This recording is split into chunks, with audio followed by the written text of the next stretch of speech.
الرحيم الحمد لله رب العالمين الرحمن الرحيم مالك يوم الدين إياك نعبد وإياك نستعين اهدنا الصراط المستقيم صراط الذين أنعمت عليهم غير المغضوب عليهم ولا الضالين آمين صدق الله العظيم وصدق رسوله النبي الحبيب ونحن على ذلك لمن الشاهدين والشاكرين الحمد لله رب العالمين۔ سورۃ الفاتحہ کی پہلی 3 آیتیں، پہلی آیت ہے الحمدللہ رب العالمین، دوسری آیت ہے الرحمن الرحیم، تیسری آیت ہے مالک یوم الدین۔ اس میں اللہ تعالیٰ کی تعریف ہے کہ اللہ تعالیٰ قیامت کے دن کا، حساب کے دن کا مالک ہے، جب کسی کو ملکیت نہیں ہوگی۔ تو ان 3 آیتوں کے اندر انسان کو متنبہ کیا ہے کہ انسان اپنی زندگی کے تمام حالات کے اندر، 3 حالات ہوتے ہیں انسان کی زندگی میں: ماضی، گزرا ہوا زمانہ، حال موجودہ زمانہ، مستقبل آئندہ جو وقت آئے گا۔ تو ان تینوں زمانوں کے اندر انسان اپنی زندگی کے ہر دور کے اندر اللہ تعالیٰ کا محتاج ہے۔ الحمدللہ رب العالمین الرحمن الرحیم کے اندر بتلا دیا کہ اللہ تعالیٰ ہی نے اس کو وجود بخشا، پہلے کچھ بھی نہیں تھا، اللہ تعالیٰ نے اس کو وجود بخشا، زندگی دی۔ الرحمن الرحیم، اس کو بہترین شکل و صورت، بہترین عقل و بصیرت عطا فرمائی، اور اس کی ساری ضروریات پوری کرنے کے لیے لاکھوں نعمتیں اور لاکھوں احسانات اللہ تعالیٰ نے جاری ساری کیے ہیں۔ اس کی تربیت کا سلسلہ جاری ہے، اور مالک یوم الدین میں بتلایا کہ آئندہ مرنے کے بعد بھی وہ اللہ تعالیٰ کا محتاج ہے، اللہ تعالیٰ کے سوا کوئی بھی مددگار نہیں ہوگا اس کا۔ تو معلوم ہوا کہ جب اللہ تعالیٰ ہی پیدا کرنے والا ہے، پالنے والا ہے، حاجتیں پوری کرنے والا ہے، قیامت میں بھی سارے معاملات اسی کے اختیار میں ہوں گے۔ تو ایک عقل مند آدمی کی طبیعت کا تقاضا ہے کہ وہ اللہ تعالیٰ کی عبادت کا اعتراف کرے۔ اسی کو آگے فرمایا 4 آیت میں ایاک نعبد، ہم آپ ہی کی عبادت کرتے ہیں، وایاک نستعین، اور آپ ہی سے مدد مانگتے ہیں۔ تو یہ 4 آیت جو ہے اس میں پہلے جملے میں اللہ تعالیٰ کی تعریف ہے کہ آپ ہی عبادت کے لائق ہیں، اور دوسرا جملہ وایاک نستعین کے اندر بندے کی طرف سے درخواست ہے کہ ہم آپ سے مدد چاہتے ہیں، مدد مانگتے ہیں، ہے نا۔ تو یہ ایاک نعبد کے اندر جو ہے وہ اس عقیدے کا اظہار کیا گیا ہے کہ عبادت کے لائق ذات صرف اللہ تعالیٰ ہی کے ہیں، اور عبادت کا مطلب یہ ہے کہ کسی کی انتہائی عظمت اور محبت کی وجہ سے اپنی انتہائی ذلت کا اظہار کرنا، اور یہ صرف اللہ تعالیٰ کا حق ہے، اور کوئی اس لائق نہیں کہ اس کے سامنے بندہ اپنی انتہائی ذلت کا اظہار کرے اور اس کی انتہائی عظمت و محبت کا اقرار کرے۔ اس لیے عبادت جو ہے وہ صرف اللہ تعالیٰ ہی کے لائق ہے، اور اللہ کے سوا کوئی بھی ایسا نہیں کہ جس کی عبادت کی جائے۔ اسی لیے اللہ تعالیٰ کے علاوہ کسی کی عبادت کرنا یا اللہ کی عبادت میں کسی کو شریک کرنا یہ حرام ہو، ناقابل معافی جرم ہے، اس کی کوئی معافی نہیں ہے۔ اللہ تعالیٰ فرماتے ہیں ان اللہ لا یغفر ان یشرک بہ، اللہ تعالیٰ اس کو تو معاف نہیں کریں گے کہ اس سے شرک کیا جائے، ویغفر ما دون ذلک لمن یشاء، اس کے علاوہ جس گناہ کو جس کی رائے چاہیں گے معاف کر دیں گے۔ تو ایاک نعبد میں شرک سے بیزاری ہے کہ ہم آپ ہی کی عبادت کرتے ہیں، آپ کے علاوہ کسی کی عبادت نہیں کرتے ہیں، ہے نا، کسی کو آپ کے ساتھ عبادت میں شریک نہیں ٹھہراتے۔ تو عبادت کا مطلب یہ نہیں ہے کہ کسی کو جو ہے وہ مالکانہ اختیارات کا مالک سمجھ کر اس کے سامنے جیسے مشرک اور کافر قومیں کرتی ہیں، ہے نا، کہ وہ بتوں کو مالکانہ اختیار کا حاکم سمجھ کر ان کے سامنے جو ہے وہ سر ٹیکتے ہیں، سجدہ کرتے ہیں، چومتے ہیں اور اپنی نظریں پیش کرتے ہیں نا۔ بلکہ عبادت صرف اللہ تعالیٰ کا حق ہونے کا مطلب یہ ہے کہ جیسی محبت اللہ تعالیٰ سے ہو کسی سے نہ ہو، اور جیسا خوف اللہ تعالیٰ کا ہو کسی کا نہ ہو، اور جیسی امید اللہ تعالیٰ سے قائم کی جائے کسی سے قائم نہیں کی جائے، اور جیسا توکل اور بھروسہ اللہ تعالیٰ کی ذات پر ہو کسی پر نہ ہو، اور کسی غیر کے لیے نظر و منت نہ مانی جائے، ہے نا۔ اور جیسی تعظیم اور محبت آخری درجے کی اللہ تعالیٰ کی کے ساتھ اور اپنی انتہائی ذلت کا اظہار کرنا، یہ کسی اور کے لیے نہ ہو، یہ کام صرف اللہ تعالیٰ کے لیے ہو، اور آخری درجے کی ذلت ظاہر کرنے کے لیے جو کام ہے جیسے رکوع و سجدہ وہ بھی کسی غیر کے لیے نہ ہو، یہ ساری چیزیں عبادت میں داخل و شامل ہیں۔ بندہ اس میں اعتراف کرتا ہے کہ آپ ہی کی عبادت کرتے ہیں، کسی اور کی عبادت نہیں کرتے ہیں، تو اس میں بندہ غلامی کا اعتراف کرتا ہے کہ یا اللہ ہم آپ ہی کے غلام ہیں اور آپ ہی کی اطاعت کریں گے، آپ کے حکم کے مقابلے میں کسی کی بات ہم نہیں مانیں گے، چاہے وہ بادشاہ وقت ہو، چاہے حاکم وقت ہو، چاہے وہ بیوی کے لیے شوہر ہو، چاہے وہ ماں باپ ہو۔ جب ان لوگوں کی اطاعت کا جو حکم ہے کہ بھائی والدین کے ساتھ حسن سلوک کیا جائے، بھلائی کی جائے، ہے نا، بڑوں کا ادب کیا جائے، تو یہ اس حد تک ہے کہ جب اس میں اللہ کی حکم کی خلاف ورزی نہ ہو، ورنہ اللہ تعالیٰ کے حکم کی خلاف ورزی جہاں پر ہوگی وہاں کسی کی بات نہیں مانی جائے گی۔ حدیث پاک میں ہے کہ لا طاعۃ لمخلوق فی معصیۃ الخالق، جہاں اللہ کی نافرمانی ہو وہاں پر مخلوق کی بات نہیں مانی جائے گی۔ ایک صحابی ہے سعد ابن وقاص رضی اللہ تعالیٰ عنہ، بزرگ صحابی ہیں، عشرہ مبشرہ میں سے جن کو اللہ کے نبی نے دنیا میں جنت کی بشارت دی تھی۔ 10 لوگ ہیں، وہ 4 خلفائے راشدین ہیں اور یہ حضرت سعد ابن وقاص سے اور حضرات بھی ہیں۔ تو نیا نیا دین جب اللہ کے نبی نے دعوت دی، مسلمانوں کا ایمان قبول کر لیا، اور یہ مکے کے جو لوگ تھے آپ کے خاندان کے بھی، وہ کافر بت پرست تھے، مشرک تھے، ان کی والدہ کافر تھی، تو اس نے کہا کہ تم نے اپنے باپ دادوں کا مذہب چھوڑ دیا، تم واپس اپنے مذہب میں آ جاؤ ورنہ میں کھاؤں گی نہیں، بھوک ہڑتال کر دی۔ ابھی پریشان کی والدہ کھا نہیں رہی، پی نہیں رہی، اور ان کے بھی خیال کرنا ضروری ہے، اور ایمان قبول کیا ہے تو اس کو بھی چھوڑ نہیں سکتے۔ اللہ کے نبی سے انہوں نے یہ معاملہ سنا ہے کہ میری والدہ نے میرے ایمان لانے پر، اسلام لانے پر بھوک ہڑتال کر دی، وہ کھانا پینا چھوڑ دیا ہے اور میں پریشان ہوں۔ تو اللہ تعالیٰ نے حضور خاموش رہے، پھر اللہ تعالیٰ نے ایک آیت نازل فرمائی، وَإِن جَاهَدَاكَ عَلَىٰ أَن تُشْرِكَ بِي مَا لَيْسَ لَكَ بِهِ فَلَا تُطِعْهُمَا وَصَاحِبْهُمَا فِي الدُّنْيَا مَعْرُوفًا، کہ اگر والدین کو ایسی بات کہتے ہیں میرے ساتھ کسی کو شریک ٹھہرانے کی، تو ان کی بات نہیں مانی جائے گی، لیکن ان کے ساتھ معاملہ اچھا کیا جائے گا، بدتمیزی بےہودگی نہیں کی جائے گی، جو ان کا حق ہے والدین کے حساب سے۔ معلوم ہے کہ اللہ کی نافرمانی جہاں پر ہو وہاں کسی کی بات نہیں مانی جائے گی، چاہے وہ بڑا سے بڑا بادشاہ ہو، حاکم وقت ہو۔ والدین کی، ماؤں کی، حاکم کی اطاعت کا جو حکم ہے قرآن و حدیث میں وہ اسی حد تک ہے کہ اس میں اللہ کی نافرمانی نہ ہو۔ اگر اللہ کی نافرمانی ہے تو پھر اللہ تعالیٰ کے حکم کو مانا جائے گا۔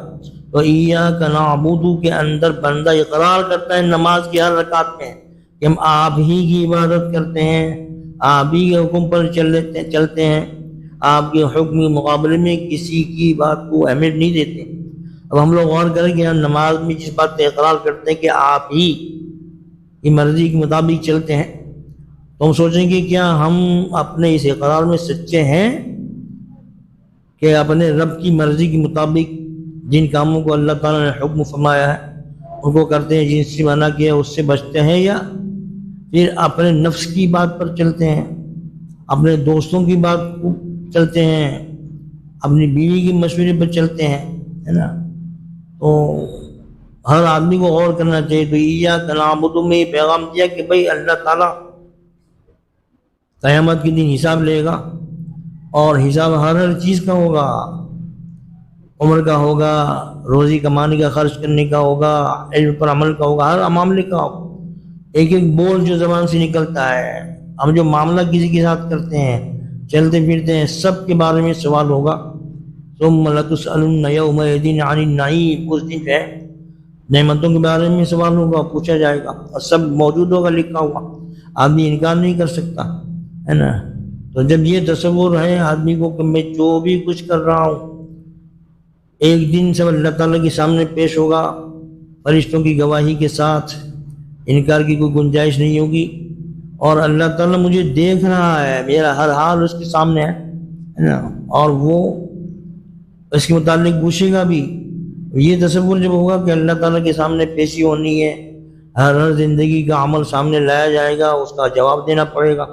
تو پھر آدمی اپنی زندگی کے اندر سنبھل کے چلتا ہے، اللہ تعالیٰ کی رضامندی والے کام کرتا ہے، ناراضگی کے کام سے بچتا ہے۔ اس لیے سوچا اللہ کے سامنے کیا جواب دیں گے،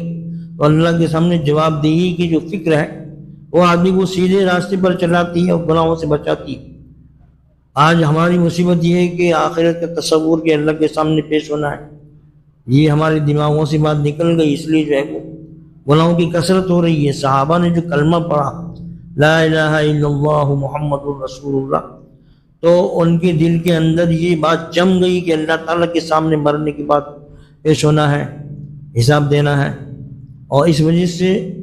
وہاں کوئی پولیس نہیں تھی، کوئی دیکھنے والا نہیں تھا، کوئی روکنے والا نہیں تھا، لیکن وہ اللہ کے حکم کے مطابق چلتے تھے، نافرمانی سے بچتے تھے۔ شراب جو ہے عربوں کے یہاں ان کی گھٹی میں پڑی ہوئی تھی، اور نسلاً بعد نسلی جو ان کی پیڑھیاں شراب میں گزرتی تھی، اور جس کے بعد جتنی پرانی شراب ہوتی تھی وہ زیادہ فخر کر میرے پاس جو ہے 100 سال پرانی شراب ہے نا۔ اور اتنے عاشق تھے شراب کے کہ ان کے یہاں عربی زبان میں آج بھی شراب کے لیے 200 سے زیادہ لفظ ہیں۔ جو کی شراب کا لفظ الگ ہے، نام، انگور کی شراب کا نام الگ ہے، کھجور کی شراب کا نام الگ ہے، مکئی کی شراب کا نام الگ ہے، تو الگ الگ چیزوں سے بنتی ہے شراب، ہے نا۔ پھر صبح پی جائے تو اس کا نام الگ ہے، شام کو پی جائے تو اس کا نام الگ ہے، اس کے اندر سونٹھ ملا ہو تو اس کا نام الگ ہے، اس کے اندر پانی ملا ہو، اس کی تیزی کم کرو تو نام الگ ہے۔ 200 سے زیادہ نام، اتنی زیادہ ان کے یہاں وہ پسندیدہ تھی، گویا کہ اس کے عاشق تھے، ان کی لت لگی ہوئی تھی، ہے نا۔ دوسری طرف دیکھیے کہ یورپ میں جب 1922 کے اندر وہاں کے عقل مند لوگوں نے دیکھا کہ شراب سے بڑا نقصان ہو رہا ہے، حادثات ہو رہے ہیں، قتل ہو رہے ہیں، اس پر پابندی لگانا چاہیے، ان کی سمجھ میں آئی، تو پھر انہوں نے قانون بنایا، بس شراب پر پابندی ہے نا، شراب کے کارخانے بند کر دیے گئے، ہے نا، اور پولیس وغیرہ سب ایجنسی حرکت میں آ گئی۔ اب لوگوں کو عادت تھی شراب پینے کی، تو وہ تو چھوٹی نہیں، اللہ کے خوف کا وہاں کوئی نام و نشان نہیں ہے، تو لوگوں نے یہ کیا کہ گھر گھر کے اندر بٹیاں لگا دی اور شراب بنانا شروع کیے، پینا شروع کر دیا۔ اب کارخانوں میں بنتی تک تو معاملہ ٹھیک تھا، چلو اب گھر گھر کے اندر بٹیاں ہوں تو وہ گندگی پھیلنے لگی، ہے نا، اور شراب پینا کم نہیں ہوا، لیکن اور گندگی ہر گلی کے اندر بٹی ہر جگہ، تو مجبور ہو کر سرکار کو وہ قانون کو واپس لینا پڑا۔ لیکن صحابہ کا یہ حال تھا کہ شراب کی حرمت، حرام ہونے کا حکم بعد میں آیا۔ پہلے تو کسی نے پوچھا اللہ کے نبی سے کہ آپ شراب کے بارے میں، حضرت عمر نے پوچھا، تو ایک آیت آئی کہ وَيَسْأَلُونَكَ عَنِ الْخَمْرِ وَالْمَيْسِرِ قُلْ فِيهِمَا إِثْمٌ كَبِيرٌ وَمَنَافِعُ لِلنَّاسِ۔ آپ سے لوگ شراب کے بارے میں پوچھتے ہیں، آپ کہیے کہ اس میں کچھ تھوڑا فائدہ ہے، لیکن گناہ کی باتیں بہت زیادہ ہیں۔ جو سمجھدار تھے وہ انہوں نے چھوڑ دیا کہ گناہ زیادہ ہے، اس میں تھوڑا فائدہ بھی ہے، آدمی کی چستی معلوم ہوتی ہے، تو انہوں نے چھوڑ دی۔ لیکن چونکہ حرام نہیں تھی اللہ کی طرف سے، اس لیے وہ پینے پلانے کا دستور تھا۔ تو ایک مرتبہ حضرت انس جو اللہ کے نبی کے خادم رہے 10 سال تک، تو ان کے سوتیلے باب ابو طلحہ کے یہاں کچھ لوگ جمع تھے، شراب کا دور چل رہا تھا، پی جا رہی تھی، پلائی جا رہی تھی۔ اب ایسے موقع پر لڑکوں سے کہا جاتا کہ لاؤ شربت لاؤ، پیش کرو وہ لڑکے، تو یہی جو ہے حضرت انس لڑکے تھے وہ پلا رہے تھے۔ اتنے میں باہر سے آواز آئی کوئی اعلان ہو رہا ہے، تو کہا کہ دیکھ کیا ہو، تو انہوں نے کہا کہ وہی اعلان ہو رہا ہے کہ شراب حرام کر دی گئی، شراب حرام ہو گئی۔ اللہ کے نبی کی طرف سے جگہ گلی گلی میں اعلان ہو گیا، بس جس کے ہاتھ میں تھی وہ ہاتھ میں نہیں، منہ میں نہیں گئی، اور جس نے ہونٹوں پہ لگائی تھی واپس کر دی، اندر نہیں گئی، ہے نا۔ وہاں کوئی پولیس نہیں تھی، کوئی دیکھنے والا نہیں، کوئی پکڑنے والا نہیں، اللہ کا خوف تھا۔ اور جو مٹکے برتن جس میں شراب رکھے جاتے تھے وہ سب توڑ دیا، اور سب شراب کو بہا دیا، اور جیسے بارش کا پانی بہتا ہے ایسے شراب بچوں مدینے کی گلیوں میں بہنے لگی۔ یہ کیا چیز تھی؟ خوف تھا اللہ تعالیٰ کا۔ تو یہ اللہ کا خوف نہیں ہے ہمارے اندر، آخرت کو بھلا دی، اس لیے معاصی کی کثرت ہے، کثرت سے نافرمانی کرتے ہیں اللہ تعالیٰ کی اور پرواہ نہیں کرتے۔ تو اللہ تعالیٰ یہ ایاک نعبد، آپ ہی کی عبادت کرتے ہیں، اس میں اقرار ہے کہ آپ کے حکم کے مقابلے میں ہم کسی کے حکم کی پرواہ نہیں کریں گے، چاہے بادشاہ ہو چاہے ہمارے فرینڈ سرکل ہو۔ تو آدمی غور کرے کہ ہم اللہ تعالیٰ کے حکم کو ترجیح اونچا دیتے ہیں، رب چاہی زندگی گزارتے ہیں یا من چاہی زندگی گزارتے ہیں، اپنے نفسانی خواہشات کی بات پر عمل کرتے ہیں، دوستوں کے مشورے پر عمل کرتے ہیں، شادی بیاہ میں عورتوں کے مشورے پر عمل کرتے ہیں، وہ گانا بجانا سب ہوتا ہے یا اللہ تعالیٰ کے حکم کو اگر اللہ تعالیٰ یہ اقرار ہے بندے کی طرف سے، اس پر بندے کو قائم رہنا چاہیے اور اس کے مطابق۔ وَإِيَّاكَ نَسْتَعِينُ، اور آپ ہی سے مدد مانگتے ہیں۔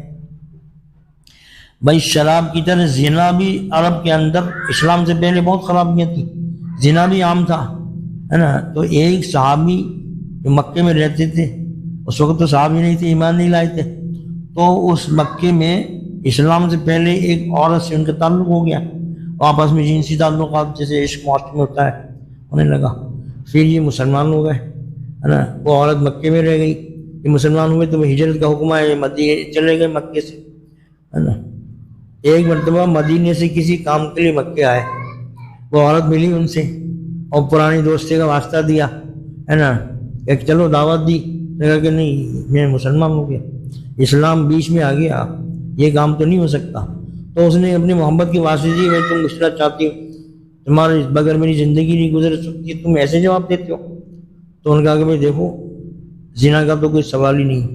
ہاں یہ ہو سکتا کہ نکاح تم سے ہو سکتا ہے کہ نہیں، میں مدینہ جا کر اللہ کے نبی سے پوچھوں گا، اگر ہو سکتا ہے تو میں نکاح کر لوں گا، پھر ہم لوگ ساتھ میں رہ سکتے ہیں۔ جب مدینہ گئے اللہ کے نبی سے پوچھا تو اللہ کے نبی خاموش ہے۔ پھر سورہ نور جو 18ویں پارے میں اس کی آیت نازل ہوئی، اس میں ہے کہ مومن آدمی کا نکاح مشرک عورت سے نہیں ہو سکتا، وہ عورت مشرک تھی، کافرہ تھی،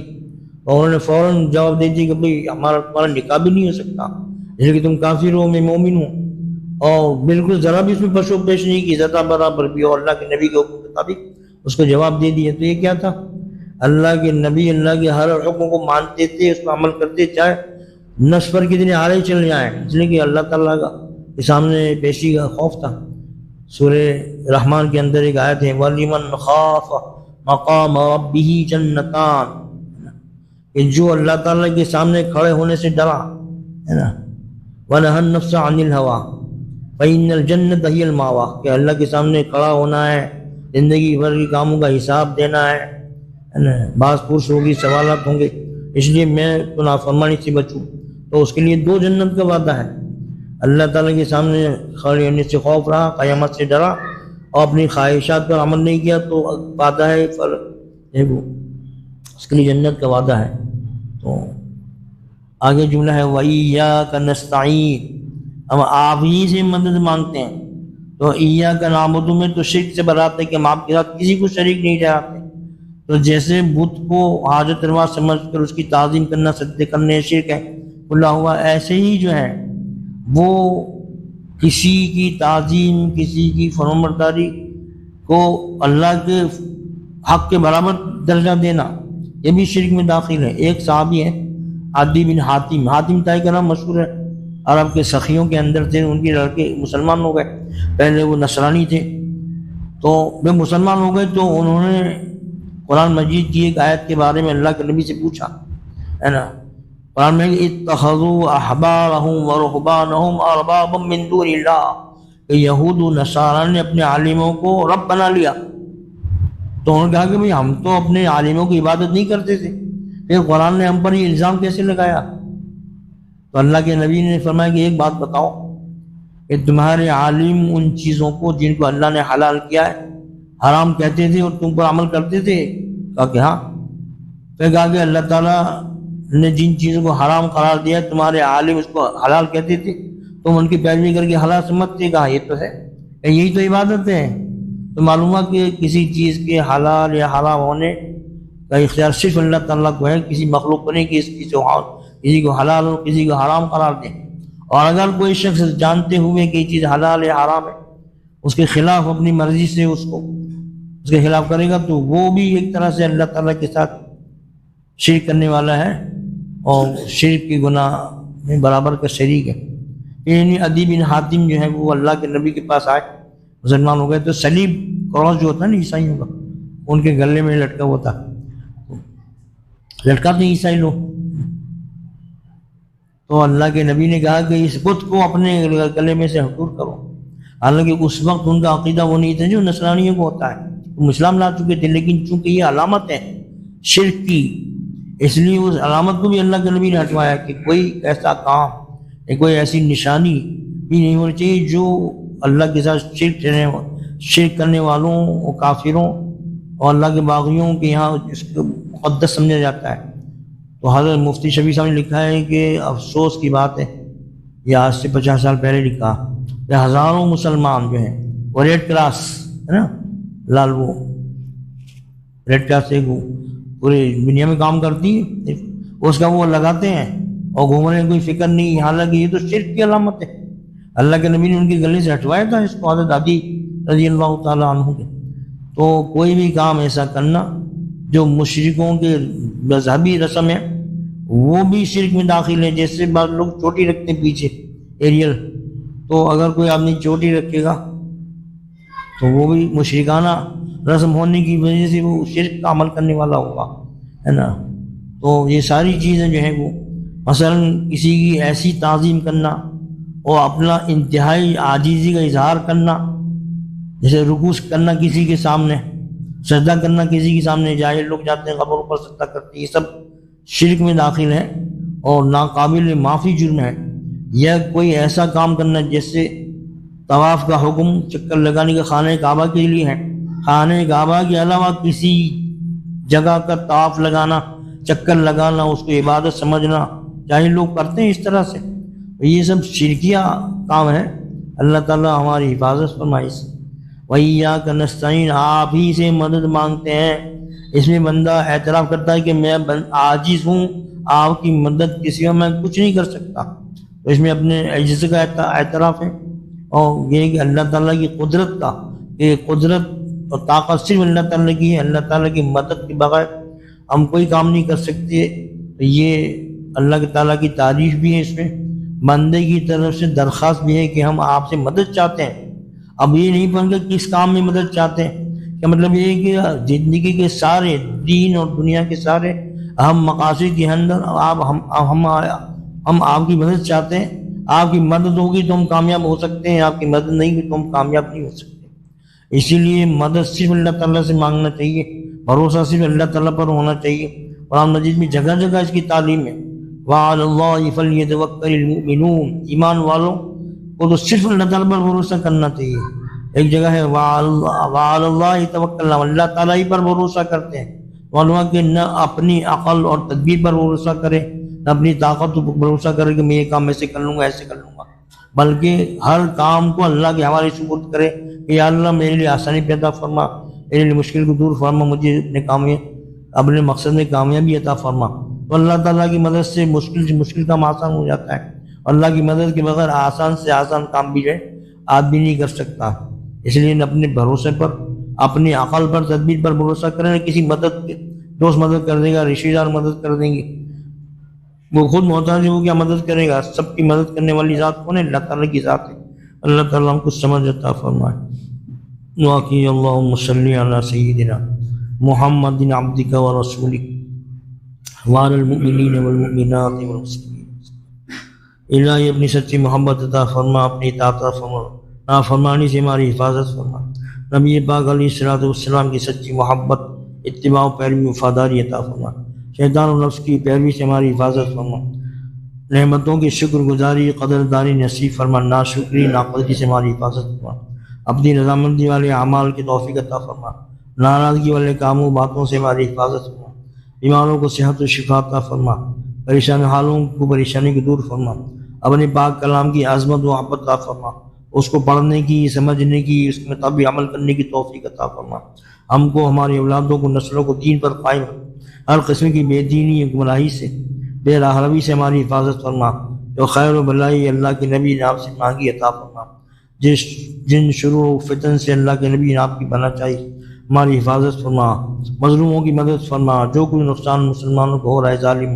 دشمنوں کی طرف سے اس کا نعم البدل عطا فرما، تلافی عطا فرما، اپنی نعمتیں، رحمتیں، برکتیں، نصرتیں، مدد، حفاظت اور حمایت بارش کی طرح موسلادھار نازل فرما۔ ربنا تقبل منا انك انت السميع العليم وتب علينا انك انت التواب الرحيم، وصلى الله تعالى على خير خلقه سيدنا محمد وعلى آله وأصحابه أجمعين، سبحان ربك رب العزة عما يصفون وسلام على المرسلين والحمد لله رب العالمين۔